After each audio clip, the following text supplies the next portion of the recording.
Hello everyone, thank you for joining us on MNB World News Mongolia, where we bring you the stories and updates from across the nation and beyond. I'm Matserin Namshir. Our top stories for News Mongolia. President of Mongolia receives Prime Minister of Laos. Mongolia will see 5 new railway crossings. With the successful implementation of the Uranium project, $1.6 billion will be directly invested. For the news, stay tuned. During a recent state visit by President Khurelsukh of Mongolia to the Lao People's Democratic Republic from November 5th to 7th, 2023, Prime Minister of Laos, Sonexay Siphandone, paid a courtesy call on the visiting president. The two leaders discussed their commitment to expanding mutually beneficial trade and economic cooperation.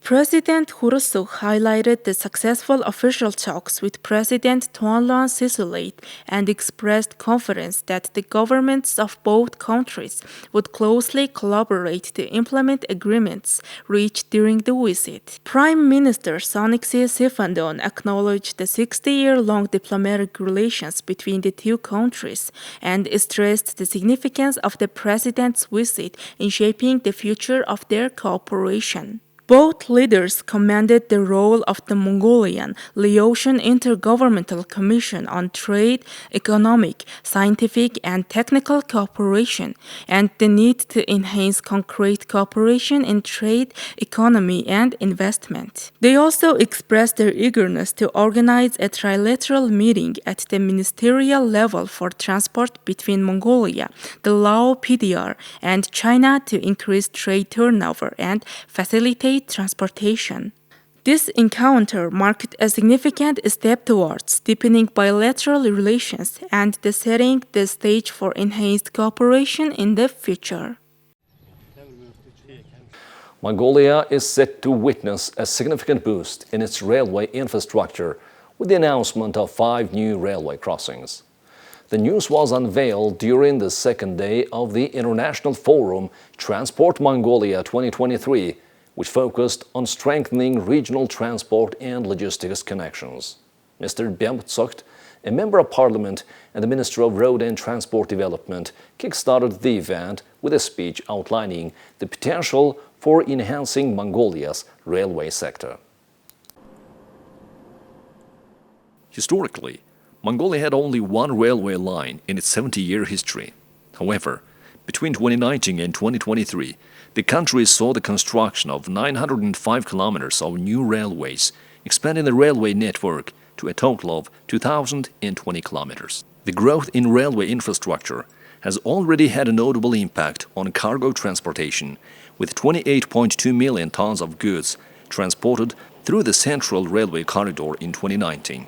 By 2023, it is anticipated that trial transportation on these new railway lines will commence, targeting a substantial increase to 37.7 million tons of cargo. Additionally, in the first 10 months of 2023, rail transit saw a 39% surge, reaching 3.6 million tons compared to the same period the previous year. One of the key developments supported this growth is a legal reform in the road transport sector initiated by the Mongolian parliament. This legal reform, including amendments to the constitution, signifies a broader commitment to a systemic change and improvements in the country. In July of this year, the approval of the law on railway transportation provided a legal framework to bolster the railway sector, ensuring the safety of transportation and promoting technological advancements. Mongolia's unique geographical location in the region and various internal and external factors make enhancing transport and logistics connections crucial for its participation in global trade, economic networks, and overall economic development.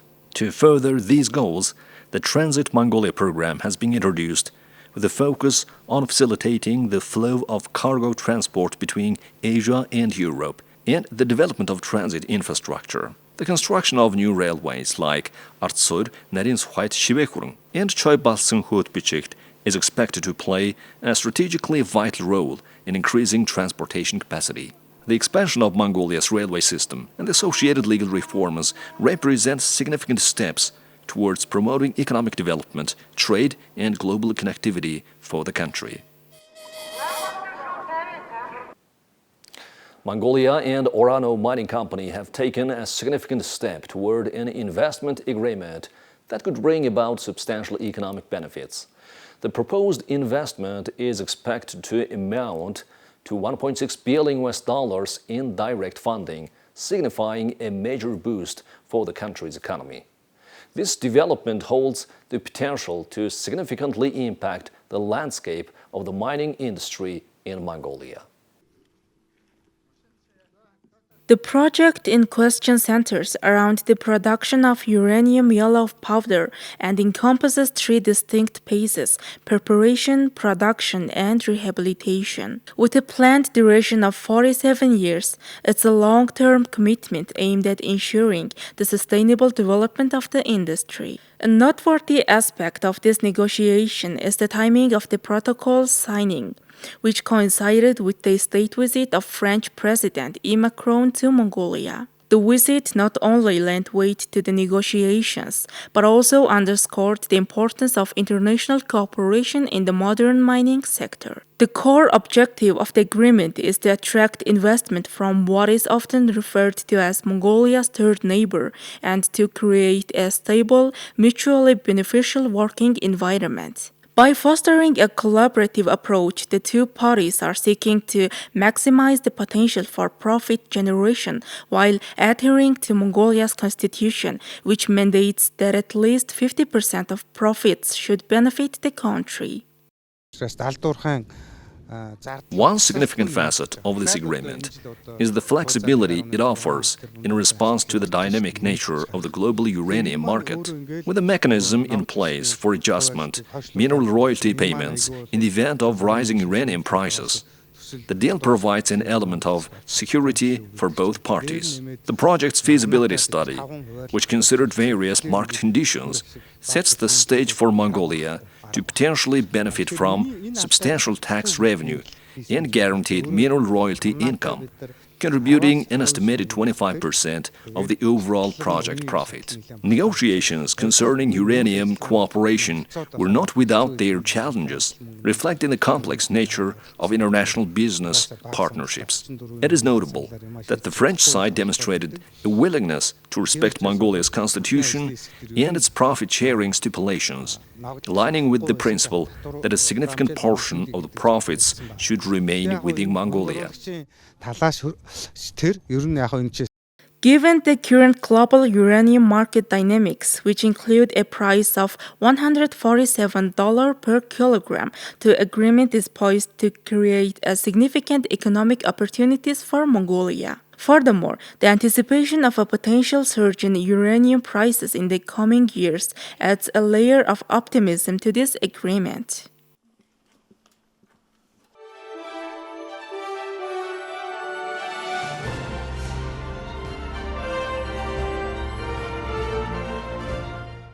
Now let's take a look at the currency exchange rates provided by Mongol Bank.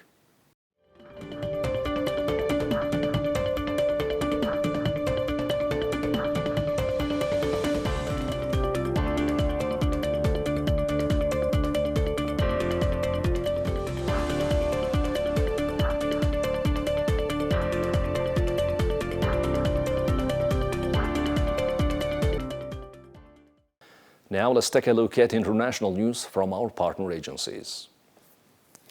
King Charles III delivered the state opening of the parliament, outlining the conservative government's pre-election policy agenda. The speech, authored by Prime Minister Rishi Sunak's government, introduced plans for stricter penalties for serious crimes and promised elusive economic growth.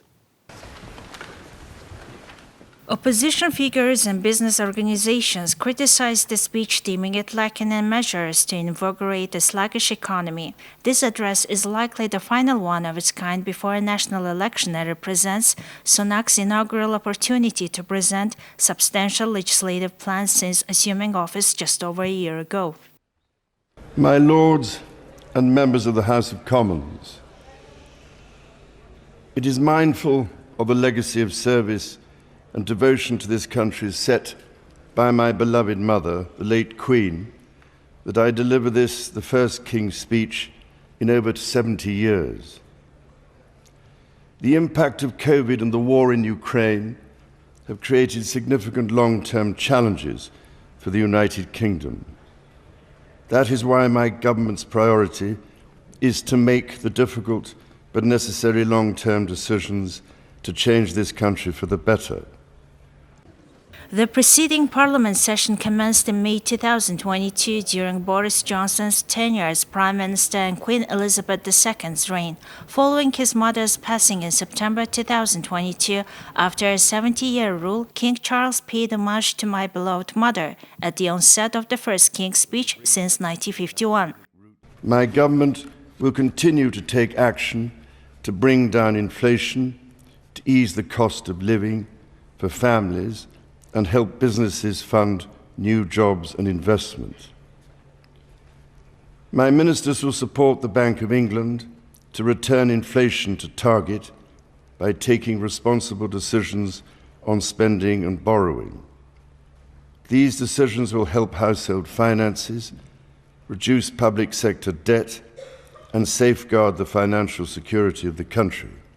My ministers will seek to attract record levels of investment in renewable energy sources and reform grid connections, building on the United Kingdom's track record of decarbonising faster than other G7 economies. The speech also provided insights into the Conservative Party's campaign strategy for an election slated for the end of 2024, although in power since 2010, recent polls indicate the Tories trailing the opposition Labour Party by up to 20 points. The UK's Foreign Secretary James Cleverly and Japanese Foreign Minister Yoko Kamikawa signed a Memorandum of Understanding in Tokyo. This pact aims to increase youth exchange between the two nations by over 500%, reflecting growing collaboration in response to the concerns over China's influence. The signing occurred during a meeting of the G7 foreign ministers in Tokyo. In a significant move, United Kingdom's Foreign Secretary James Cleverly and Japanese Foreign Minister Yoko Kamikawa formalized their commitment by signing a Memorandum of Understanding in Tokyo. This agreement is founded on the Japan-UK Hiroshima Accord, a landmark understanding brokered between Japanese Prime Minister Fumio Kishida and British Prime Minister Rishi Sunak back in May. The Memorandum of Cooperation on people-to-people exchanges that we are signing today builds on the commitments made by our two Prime Ministers at the historic Hiroshima Accord. Cleverly emphasized that this cooperative pact is set to substantially elevate the exchange of young individuals between the two nations, projecting a notable increase of over 500%. And the Sustainable Urban Development Partnership will mean the places that we live will be healthy and beautiful well into the future. This development reflects a broader trend of heightened collaboration between Japan and Britain, a response to mounting concerns over China's expanding global influence. The ministers' meeting took place on the sidelines of the gathering of foreign ministers from the Group of 7 advanced nations, convened over Tuesday and Wednesday. Well, that's all for today. Thank you for staying with us. We'll see you on Thursday with more news and updates. Have a nice evening. Goodbye.